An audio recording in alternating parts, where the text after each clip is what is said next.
Yo, what's going on, Dragon Ballers? Welcome back to another discussion video. This time we're gonna be talking about the future of Storm with this little spoiler we got from the Dragon Ball Super Nationals big announcement. In my opinion, and a couple of my friends' opinions, it was a very weak announcement. I mean, they said, oh, new set coming out. We knew that. They showed us a couple of the cards, kind of cool. Oh, Broly movie coming out. We knew that. Okay. But the really cool thing they did announce was that there are going to potentially be Bandai supported team tournaments, which is super dope because I'm on Tournament's Lair. I'm on the best team in the world. So, yeah, shameless plug. I love my team so much. But, yeah, so that was really cool from the announcement. The rest of it was kind of weak. But this card sparked a lot of controversy, and we're going to talk about it and kind of its future impingement on the Storm deck.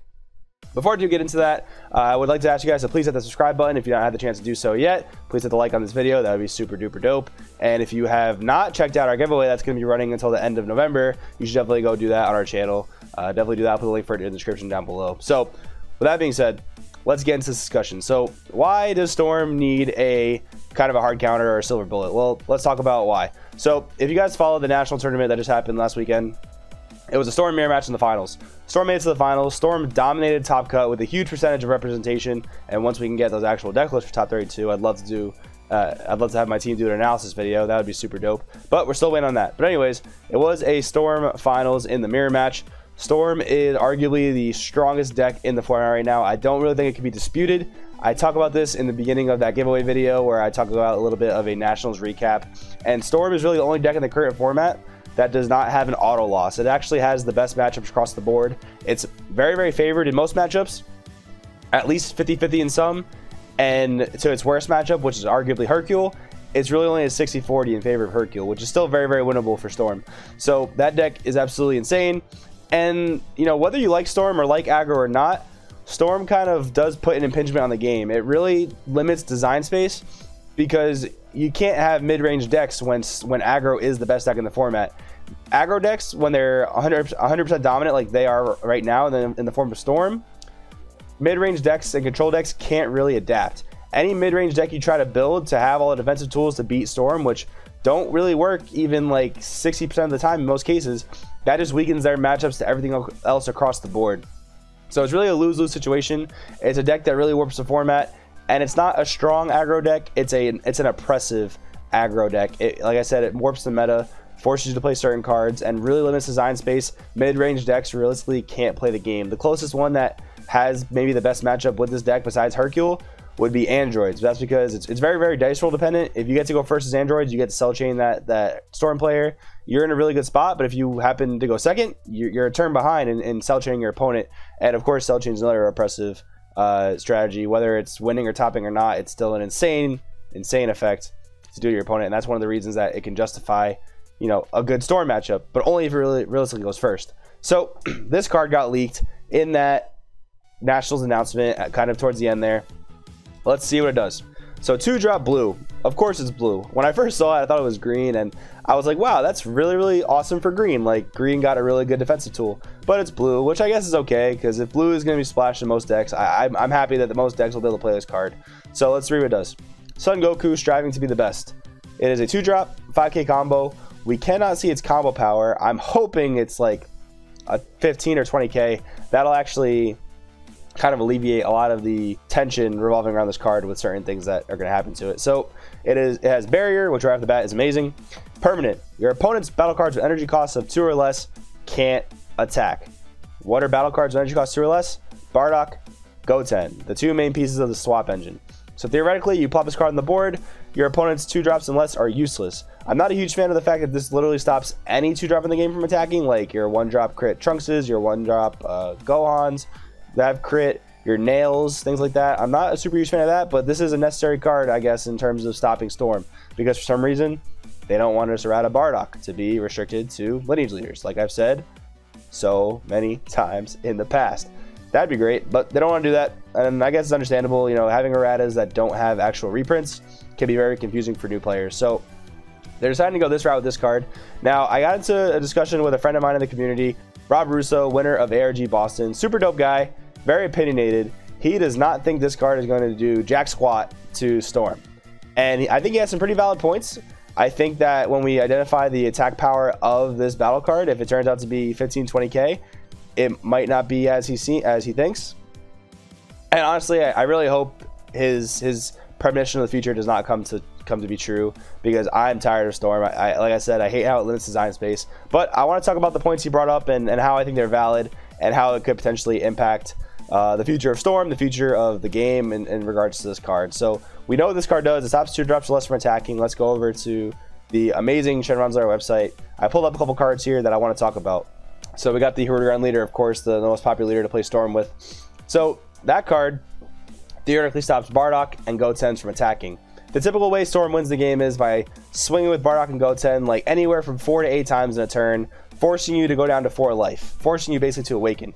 On the kill shot, they basically want to put you down to 2 life with some type of double strike, whether it's a 8 Bardock or a Goten swinging with a Champa, anything like that. Then they want to go Mira, Creator Absorbed, Battering Laser, Champa for game. That's the typical way they try and kill you. If you eliminate these swings from that, realistically, they can't play the game. So if that 2-drop barrier does end up stopping this, it will, in my opinion, kill Storm. But now there are some decent cards to try and counter this strategy, and we're going to talk about them. One of which being Frieza biding his time. So this is a card out of set 5. Not super duper great card right now by any means, but if it does interact with the 2-drop blue Goku in the way that we think it will, it's going to be actually really good. So of course it can tap it down because it's barrier. Of course it does that. That's what you get right from reading Frieza biding his time. Tap down any card, 2 or less, ignoring barrier. Now, in my opinion, there are a few problems with this strategy. One, any Storm deck that is forced to run 4 copies of this card is naturally running 4 copies of a brick. If this Goku tends to be just a side-in card, you're running 4 copies of a dead card in game 1, and that's not really good. This card is really, really bad outside of this specific scenario, so you're having to take out good cards, and trust me, Storm is full of really, really good, valuable cards. And if you're having to replace those cards with this, your deck's already going to be a little bit behind, so that's a little bit unfortunate. If the Goku is anything more than 10k, it's really not easily removed. So the way you have to deal with it is you have to play the Frieza biding his time, whether you're at like 1 or 2 energy, because your opponent can drop this at 2 energy. So you drop the Frieza biding his time, tap down the Goku. This is assuming it's a 10k battle card, which is very feasible that it might be. Then you're gonna have to use your leader to swing at it. I don't really see anything else you can use to swing at that thing outside of like an overrun play, but then again, it's gonna be kind of difficult to get any big overrun play started that early by just turn 2. So you're gonna have to take your Hirudegarn and swing at that battle card. And that's a problem in and of itself, because your Hirudegarn is not generating you any value on that swing. No value at all. You just wasted a mana and dropped the card in your hand. It does not replace itself. To tap this guy down, and then your Hirudegarn has to swing at that battle card, and you know your opponent can save it for 1 measly 5k combo. So if you don't combo anything into it, it's almost 100% guaranteed this card's going to live. Your opponent's going to protect this card, because if they don't protect it, your Bardock Goten Onslaught is just going to go off. So what will happen is it'll be very likely that you attack this Hirudegarn into this Goku. Probably pretty likely you're going to drop an Unyielding Spirit Trunks into it, or a Senzu Bean potentially, to get your yellow back up in order to keep going with your Bardocks and Gotenks. That's very, very feasible, and I can definitely see that being a thing. Although you're taking a lot of big negs there, because your Hirudegarn is not plussing you 1 and not digging 2 cards deep in your deck, and you're wasting a bean attack on that battle card. That's assuming it's a 10k battle card. If it's anything bigger than a 10k battle card, if it's a 15k battle card or a 20k battle card, which it wouldn't be the first time they printed a 2-drop 20k battle card pointing at you, Green Caulifla, that's not going to be a viable strategy in my opinion. So with that being said, that's going to be a little bit rough. If you drop this in something like Soul Striker, for example, because it is 2 blue, you can swing with the Soul Striker on tap and energy, and you actually have, you know, your Unbreakables and your Villainy Cells to protect this card without even taking a neg if they swing 15k into your 10k. You know, that's a little bit of math for you guys right there. So in my opinion, depending on how big that Goku is, and depending on what deck you play the Goku in, even if it is a 10k battle card, that's not going to be the most viable strategy to deal with it. And your Hirudegarn is going to be mad neg. Just saying. Another viable point that Rob brought up to me was Burst Energy Super Saiyan Bardock. Now this is actually a really good card to try and deal with that, because this is an Overrun 1/4. Overrun 4 is very easy to get into the graveyard, especially with Hirudegarn. So when we play this card using Overwhelm, it gains 10k power for duration of the turn and can attack battle cards in active mode. So even though this thing has barrier, the Bardock can just deal with it really, really easily. It just swings a giant 30k body into, again, what we're probably assuming is a 10k battle card, although it can definitely be bigger than that potentially. So this thing swinging into that, you have a problem there. Now, what is the issue with that? Well, this, you know, depending on what's going on with the game state, you might not have this online until maybe like turn 2, turn 3, maybe even turn 4, depending on where your swings have to go because this card's on the field, right? So if you're not getting this card open until late, your opponent can easily stop this guy's attack with a negate. It could be a free sparking negate that even helps himself awaken, so it furthers their game plan. Like I said, if you're playing Soul Striker, you'll have blue open for Dimension Magic or a 10k combo, free 10k combos that replace themselves, things like that. So I think there are answers for this card as well, especially if this is played in a strategy that can untap energy. The other problem with this Burst Energy Bardock is that if you're allocating Overwhelm slots to this card, you're losing Overwhelm slots to things like Mirror Creator, Absorb, and Scientist Fu, which are the best cards in Storm at the moment.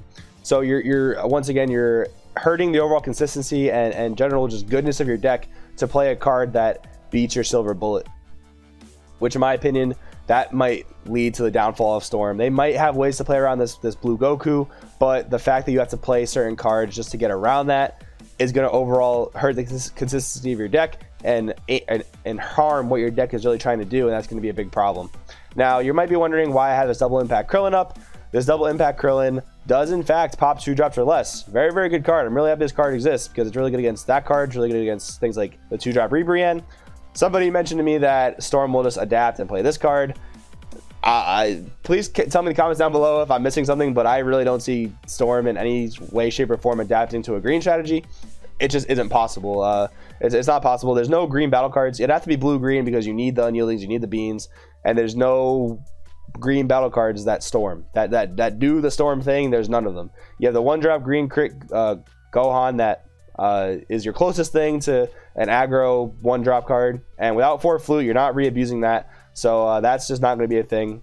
One thing you can reference to see what other cards can potentially deal with this would be the video I put out about a week or 2 ago that talks about what cards in this game deal with barrier. I think in the Storm deck that Frieza Biding His Time is probably the most efficient, and I say efficient very loosely because once again I don't think it's that great to jam for this in your Storm deck.